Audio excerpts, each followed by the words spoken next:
Hi. Hi, everyone. Thank you so much for joining us for this event. I'm feeling really fortunate to be here, and having just met my cohort, I'm very, very excited. I'm going to read one monologue from my play. I'll tell you my visual description. I'm an older woman of color with short, kinky white hair. I'm wearing a gray top with a hood. And the background is my office's really packed and disorganized bookshelves.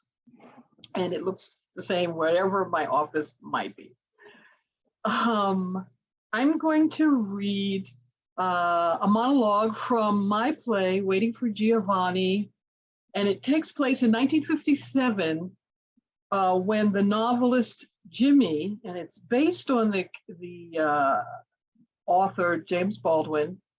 Jimmy has been told that his new novel, which was called Giovanni's Room, about two white gay men in Paris, will ruin his literary career if it gets published, as well as that of his reputation as a civil rights activist. In this particular monologue, which is Act 2, Scene 3, he feels insulted by the homophobic critics who can't even figure out what the topic of his novel will be. So he throws all the manuscript pages in the air in frustration and is deciding not to bother to publish. And in concurrent with this, his white French lover, sort of the decision to be with this man, hovers in the background and feels dangerous to him. Lights come up. Jimmy is on the stage, sitting on the floor among the scattered pages. Of these matters, one critic said, I write with unusual candor. Of these matters, what way is that to talk of love, desire?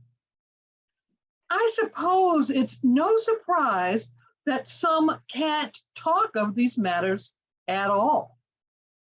Somewhere in the muck and mire, before we rose up to stand on our hind legs, desire devolved from a bright rose capable of lighting the dense night and became a pus-filled wound to be hidden behind drapes drawn tight. Desire is a mystery, bright and dark, damp, slippery, and aridly hot. When I look at my lover, Luke, I see it all. In my hands, he feels like a pulsing sun. His life moves through me like photosynthesis, a complex chemical reaction that sharpens my soul, brings me into focus. Then he's sweet butter, soft and intimate, making me want to slather him on crusty bread. I suppose that makes me a baguette. However, I am not fooled by his softness. His body leans in, but he does not. The gossip about his past affairs is no secret on either continent. But the bond between us is electric, and it does travel in both directions.